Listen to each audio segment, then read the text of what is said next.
আল্লাহরে পাপের স্বীকৃতি দেন। আল্লাহ, এমন কোন জুলুম নাই, গুনাহ নাই আমি করি নাই, সগীরা কবিরা, জেনে না জেনে, ইচ্ছায় অনিচ্ছায়, শিরকি বেদাতি সব গুনাহ করেছি। আল্লাহ, আকাশের নিচে জমিনের উপরে আমার চেয়ে বড় গুনাহগার আর কেউ নাই। চোখের পানি ছেড়ে আল্লাহরে বলেন, আল্লাহ, আমি ছাড়া তোমার গোলামের অভাব নাই, তুমি ছাড়া আমার দ্বিতীয় কোনো রব নাই, তুমি ছাড়া তো কেউ আমার গুনাহ ক্ষমা করার নাই, তুমি আমার রব, তুমি আমার সব। বলতে পারবেন? এই তাকরীর আমার পটুয়াখালীর ভাই, এই স্বীকৃতিটা দেখতে আল্লাহ বড় ভালোবাসেন, কারণ আমরা সবাই গুনাহগার। আমরা সবাই কি? বিশ্বনবী বলেন, কুল্লুকুম খাত্তাউন, বানি আদম, তোমরা সবাই পাপী। সবাই কি? সবাই পাপী।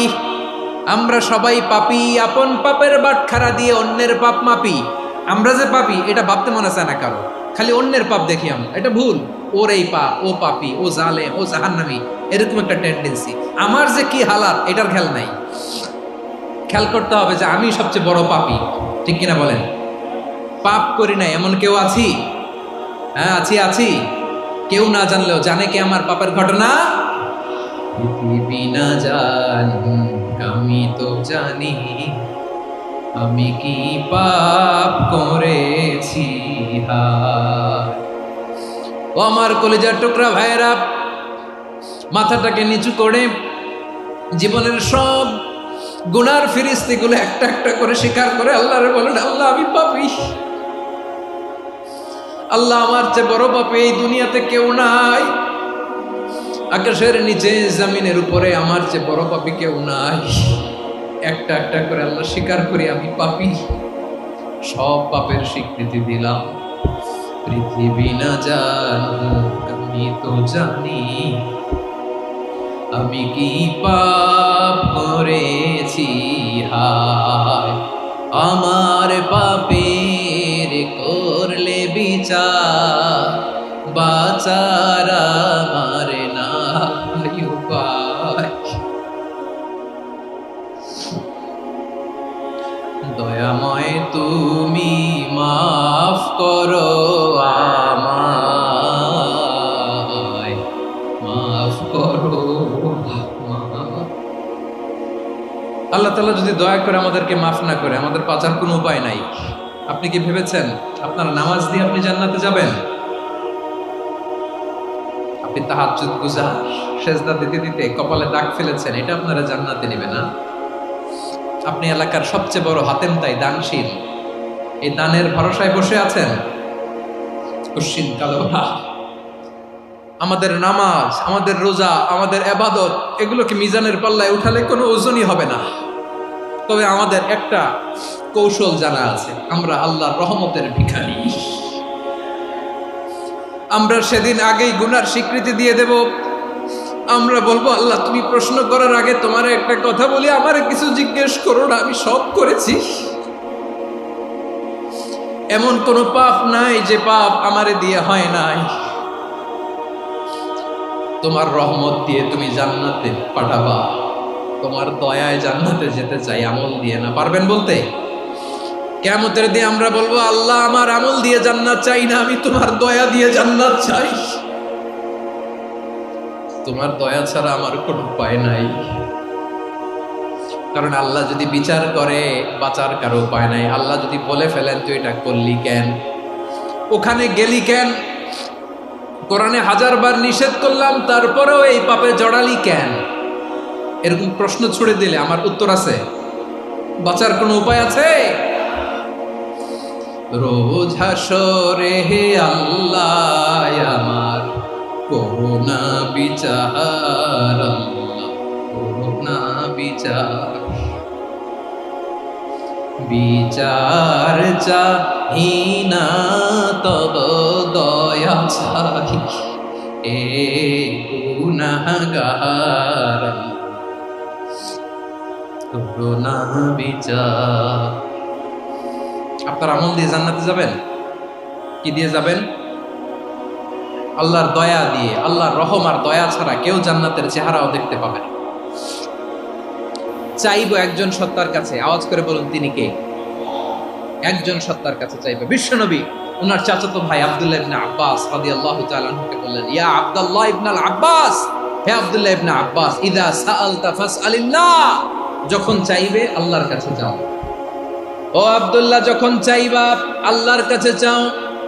ওয়া ইদা ইসতাআনতা ফাসতাইন বিল্লাহ, যখন সাহায্য চাইবা আল্লাহর কাছে ফরিয়াদ করো। জেনে রেখো ও আব্দুল্লাহ, ওয়া'লাম আন্নাল উম্মাতা লাউ ইজতামাআত আলা আন ইয়ানফাউকা বিশাইইন লাম ইয়ানফাউকা ইল্লা বিশাইইন ক্বাদ কাতাবাহু আল্লাহু লাক। ও আব্দুল্লাহ, জেনে রেখো, মনে রেখো, গোটা বিশ্বের সবাই মিলে যদি তোমার উপকার করতে চায় ততটুকুই তারা করতে পারবে যতটুকু আল্লাহ তোমার নসিবে সেটা লিখে রেখেছে। ঠিক কিনা বলেন? আর যদি গোটা বিশ্বের সবাই মিলে তোমার বিরুদ্ধে কনস্পাইরেসি করে, ষড়যন্ত্র করে, গোটা বিশ্বের সবাই মিলেও যদি তোমার ক্ষতি করতে চায় ততটুকুই শুধু পারবে যেটা আল্লাহ তোমার জন্য বরাদ্দ রেখেছে। যতটুকু আল্লাহ তাআলা তোমার জন্য বরাদ্দ রেখেছে অতটুকুই ক্ষতি করতে পারবে, আর এক চুল বেশিও করতে পারবে না, কমও করতে পারবে না। চিল্লায় বলেন ঠিক কিনা? এজন্য আমরা চাইবো কার কাছে? সবাই বলেন নাই, আওয়াজ করে বলেন কার কাছে? সব সময় আমরা আল্লাহর কাছে চাই, বিপদে আপদে, সুখে দুঃখে, সচ্ছল অবস্থায় অসচ্ছল অবস্থায়, পরাজয়ের সময় বিজয়ের সময়, সব সময় আমরা ভরসা রাখবো কার উপর? সবাই বলুন। একদল লোক আছে যারা বিপদে পড়লে আল্লাহরে ডাকে, আছে না নাই? পটুয়াখালীতে মাশাআল্লাহ নাই, বিপদ আসলে আল্লাহরে ডাকে, বিপদ নাই আল্লাহও নাই। বিপদে পড়লে নামাজ পড়ে, বিপদও নাই নামাজও নাই। বিপদে পড়লে জিকির করে, বিপদ যখন চলে যায় ওদের জিকিরও বন্ধ হয়ে যায়। এরকম আছে না নাই? কিছু লোক দেখবেন পরীক্ষা আসলে নামাজ পড়ে, আছে আছে, জেনজি আওয়াজ করো, এরকম আছে? এই কমন পড়ে গেছে, কমন পড়ছে। দেখবেন পরীক্ষার সময় নামাজ পড়ে, পরীক্ষাও নাই নামাজও আছে। এরকম কিছু লোক আছে অসুস্থ হলে আল্লাহরে বড্ড ভালোবাসে, আল্লাহরে খুব ডাকে। অসুস্থ হইলে, অসুস্থতাও নাই, আল্লাহ স্মরণও নাই। দেখবেন কিছু লোক নির্বাচন আসলে খুব আল্লাহওয়ালা হয়ে যায়, তখন দেখবেন মাথার মধ্যে হেজাব লাগায়, পাঞ্জাবি লাগায়, আল্লাহওয়ালা হয়ে যায়। নির্বাচনও নাই, এরপরে আল্লাহর কথাও নাই। আছে না নাই? না, এরকম হওয়া যাবে না। সব সময় আমরা আল্লাহরে ডাকবো, বিপদে আপদে সব সময় ভরসা রাখবো আমরা একজনের উপর। আওয়াজ করে বলেন তিনি কে? এ কথায় আল্লাহ তাআলা আমাদের চোখে আঙ্গুল দিয়ে জানিয়ে দিলেন, ফাইদা রাকিবু ফিল ফুলকি দা'আবুল্লাহ মুখলিসিনা লাহুদ্দিন ফালাম্মা নাজ্জাহুম ইলাল বাররি ইযা হুম ইউশরিকুন। আল্লাহ বলে একদল লোক আছে, তারা যখন নৌযানে চড়ে, জলযানে চড়ে, সাগরের মধ্যে যখন জাহাজে চড়ে, লঞ্চে চড়ে, তারা যখন তুফানের সম্মুখীন হয় তখন তারা আল্লাহরে বড্ড বেশি ডাকে, একান্ত ভাবে ডাকে, বিশুদ্ধ চিত্তে ডাকে। আবার তুফান থেকে তাদেরকে সেফ জোনে নিয়ে, নিরাপদ জোনে নিয়ে যখন বন্দরে আমি আল্লাহ তাদেরকে ভিড়িয়ে দেই, ওই লোকগুলো আবার আমি আল্লাহর সাথে শিরিক করে। এরকম আছে না নাই? জাহাজে উঠছে, সাগরের মাঝখানে তুফান, ওই সময় দেখবেন আল্লাহ কারে কয়। এই কথা তো আপনাদেরকে বোঝানো সহজ, আপনারা তো নদীর দেশের মানুষ। লঞ্চে চড়েন নাই কারা কারা দেখি? লঞ্চে চড়ছেন? হ্যাঁ, লঞ্চে চড়ে নাই এরকম একজনও নাই এখানে। আচ্ছা, লঞ্চে উঠছেন কে কে দেখি? মাশাআল্লাহ মাশাআল্লাহ মাশাআল্লাহ, ঠিক আছে, আপনাদের বোঝানো সহজ। আচ্ছা, লঞ্চে উঠে তুফানের সম্মুখীন হয়েছেন, জলোচ্ছ্বাস, সবাই? মাশাআল্লাহ। তো এই ওয়াজ তো আপনাদের মুখস্থ, ঠিক কিনা বলেন? আমার বলার দরকার নাই, বলেন। মাঝ নদী, তুফান, জলোচ্ছ্বাস, জলের মধ্যে উচ্ছ্বাস, ঢেউ, টর্নেডো, সাইক্লোন, মেঘের ঘনঘটা, পরিবেশ ঘুটঘুটে অন্ধকার, লঞ্চ একবার এদিকে আরেকবার ওইদিকে, ভিতরে কি অবস্থা হয় বলেন তো? হ্যাঁ, তখন মুসলিমও আল্লাহরে ডাকে, হিন্দু আল্লাহরে ডাকে, ঠিক কিনা বলেন? আস্তিক আল্লাহরে ডাকে, নাস্তিক আল্লাহরে ডাকে, ঠিক কি না? লঞ্চের ভেতর, স্টিমারের ভেতর কান্নারে রোল পড়ে যায়, চিৎকারের রোল পড়ে যায়, সবার মুখ দিয়ে শুধু একটা আওয়াজ, লা ইলাহা লা ইলাহা লা ইলাহা সুবহানাল্লাহ আলহামদুলিল্লাহ লা ইলাহা। আল্লাহ নামের জিকির করবে যারা, আল্লাহর কাছে প্রিয় তারা, আল্লাহর কাছে প্রিয় যারা, জান্নাতে প্রবেশ করবে তারা, জোরে লা ইলাহা লা ইলাহা ইল্লাল্লাহ লা ইলাহা ইল্লাল্লাহ মুহাম্মাদুর রাসূলুল্লাহ সাল্লাল্লাহু আলাইহি ওয়াসাল্লাম। আমার প্রিয় পটুয়াখালীবাসী, তাহলে লঞ্চের ভেতরে যখন আমরা তুফানের মধ্যে পড়ি, তখন সবাই মিলে আমরা একটা নামের জিকির করি। নামটা কার? মুসলমানেরাও ডাকে, হিন্দুরাও ডাকে, আস্তিকও ডাকে, নাস্তিকও ডাকে, সবাই ডাকে একজনকে। তিনি কে? আবার দেখবেন ওই আল্লাহ তুফানের পরে, ঝড়ের পরে ওই লঞ্চটাকে যখন সদর ঘাটে ফিরিয়ে দেয়, আবার আমরা নাফরমানি শুরু করে দেই। সে কোথায় আল্লাহ বললেন, ফাইদা রাকিবু ফিল ফুলকি দা'আল্লাহ মুখলিসিনা লাহুদ্দিন ফালাম্মা নাজ্জাহুম ইলাল বাররি ইযা হুম ইউশরিকুন।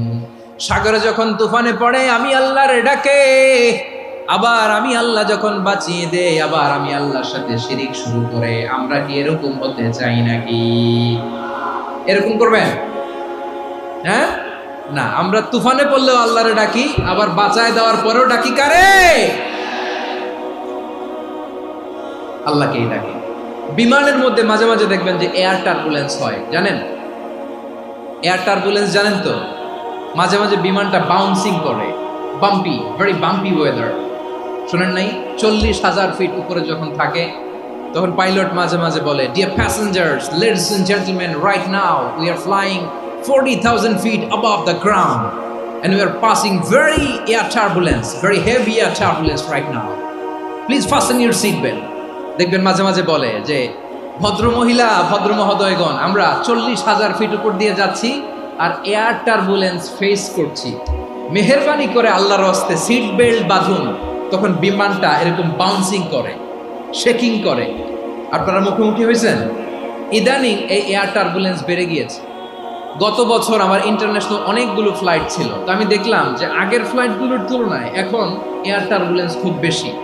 আমি একটু রিসার্চ করে দেখলাম, ক্লাইমেট চেঞ্জের কারণে, জলবায়ু পরিবর্তনের কারণে আকাশের বাতাসের মুভমেন্টে পরিবর্তন হয়েছে, ফলে এখন বিমান শেকিং করে বেশি, বাউন্সিং, বাম্পি ওয়েদার। তো বলেন তো, 40,000 ফিট উপরে যখন আপনি, কয় হাজার ফিট? সবাই বলুন, কয় হাজার ফিট? 40,000 ফিট উপরে যখন আপনি, তখন যখন বিমানটা এরকম বাউন্সিং করে, সবাই যখন ভমিটিং করে বিমান নষ্ট করে দেয়, বমি করে, তখন বাঁচানোর কে আছে আল্লাহ ছাড়া? কেউ আছে? ওই মুহূর্তেও সবাই মিলে একজনের ডাকে আওয়াজ করে বলেন, তিনি কে? মাঝে মাঝে কিছু সোশ্যাল মিডিয়ায় কিছু ভিডিও পাওয়া যায় যে হেভি যখন এয়ার টার্বুলেন্স হয়, 10 সেকেন্ড 15 সেকেন্ডের কিছু ভিডিও পাওয়া যায়, বিমানটা এরকম বাউন্সিং করছে, বাম্পি ওয়েদার, কাঁপছে, মানুষগুলো বমি করছে, অক্সিজেন মাস্কগুলো সব ঝুলে পড়েছে, বিমানটা শুধু কাঁপছে। তখন দেখবেন বিমানের ভেতরেও এরকম লঞ্চের মতো চিৎকার আছে না নাই? বিমানের ভেতরেও তখন চিৎকার। গত বছর হিথ্রো এয়ারপোর্ট থেকে সিঙ্গাপুর এয়ারলাইন্সের একটা ফ্লাইট, হিথ্রো টু চাঙ্গি, একটা ফ্লাইটে এমন বেশি এয়ার টার্বুলেন্সের শিকার হয়েছিল ওই এয়ারক্রাফটটা, 33 জন যাত্রী সেখানে আহত হয়েছে, একজন যাত্রী নিহত হয়েছে। কেবিন ক্রুজ, এয়ার হোস্টেস যারা আছে, একজনের নাক ফেটে, চোখ ফেটে, কপাল ফেটে, ব্লিডিং হয়ে শয়লা। প্রিয় ভাইয়েরা, ওই 40,000 ফিট উপরে বিমানটা যখন কাঁপবে, তখন আমাদেরকে আল্লাহ ছাড়া আর কেউ বাঁচানোর আছে? এত আস্তে বললে হবে? ওই কঠিন মুহূর্তে আমার বাবা আমারে বাঁচাতে পারে, আমার বন্ধু আমারে বাঁচাতে পারে। এই গ্রাউন্ডে, জমিনের বুকে আমার প্রোটোকল, আমার ক্ষমতা, আমার দাম্ভিকতা কোনো কিছু আমারে বাঁচাতে পারে? একজন ছাড়া, চিল্লায় বলতে হবে তিনি কে? সে আল্লাহ বললেন, গোলাম আমি বিপদের সময় ঠিকই তোমাদের বাঁচিয়ে নেই। ওই বিমানের ভেতরে 40,000 ফিট উপরে যখন তোমরা এয়ার টার্বুলেন্সের শিকার হও, তখন নাস্তিকও আল্লাহরে ডাকে, হিন্দু আল্লাহরে ডাকে, জোরে বলেন ঠিক কিনা? আবার বিমানটা যখন শান্ত হয়ে যায়, একটু পরেই বিমানের স্ক্রিনের মধ্যে হিন্দি সিনেমা খোঁজে। বিমানের স্ক্রিনে কিন্তু বিশাল ওখানে আফলাম ফিল্মের একেবারে বোঝাই করা। বিমানটা শান্ত হলে আবার হিন্দি সিনেমা দেখা শুরু করে। একটু আগে ডাকছিল কারে? কারে? দেখবেন বাংলাদেশে আমাদের ক্রিকেটাররা যখন অন্য কোনো দেশের সাথে খেলে, অনেক সময় এমন হয় বল বাকি একটা, রান দরকার 6টা। বল বাকি কয়টা? পটুয়াখালী বোঝে নাই বোধহয়। বল বাকি কয়টা? রান দরকার। আপনি দেখবেন ক্যামেরাম্যান তখন গ্যালারিতে খালি দেখায় দর্শকদের যে কি অস্থিরতা। হিপ হপ স্টাইলের মেয়েটা, যে মেয়েটার ওড়না এতক্ষণ ছিল গলায়, এতক্ষণ কইছিল, ওই মেয়েটা দেখবেন ওড়নাটা টেনে মাথায় দিয়ে এরকম মুনাজাত ধরতেছে, আল্লাহ আল্লাহ, একটা সক্কা, আল্লাহ আল্লাহ, আমার লাল সবুজের পতাকারে তুমি অপমানিত কইরো না আল্লাহ, ইন্ডিয়ার সাথে আমাদের খেলা আল্লাহ, আল্লাহ একটা সক্কা, একটা একটা। পুরো পুরো খেলা জুড়ে এই মেয়ের ওড়না ছিল গলায়, কিন্তু যখন 1 বলে 6 রান দরকার, ওড়না চলে আসছে কোথায়? মাথায়। আবার মুনাজাত আছে না নাই? ঠিকই বাংলাদেশের দামাল ছেলে এমন এক শট মারলো, বল চলে গেল স্টেডিয়ামের বাইরে, ছক্কা, জিতে গেলাম আমরা। পুরো স্টেডিয়াম জুড়ে চিৎকার, হই হুল্লোড়, মৌজ মাস্তি। যেই মেয়েটা মাথার মধ্যে ওড়না দিয়ে এতক্ষণ সুবহানাল্লাহ সুবহানাল্লাহ বলে আল্লাহর কাছে দোয়া করেছে, ওই মেয়ে এখন আবার ওড়না ফেলে দিয়ে নাচা শুরু করে দিয়েছে। তাহলে আল্লাহর ভয়, আল্লাহর প্রতি আস্থা, বিশ্বাস, ভালোবাসা, এটা কি ক্ষণিকের জন্য? মানে আমার যখন লাগবে তখন আল্লাহর ইউজ করবো নাকি? হ্যাঁ, বিপদে আপদে, সুখের সময় দুঃখের সময়, সচ্ছল অসচ্ছল অবস্থায় বিশ্বাসীরা ভরসা রাখে একজনের উপর। চিৎকার করে বলে পটুয়াখালী তিনি কে?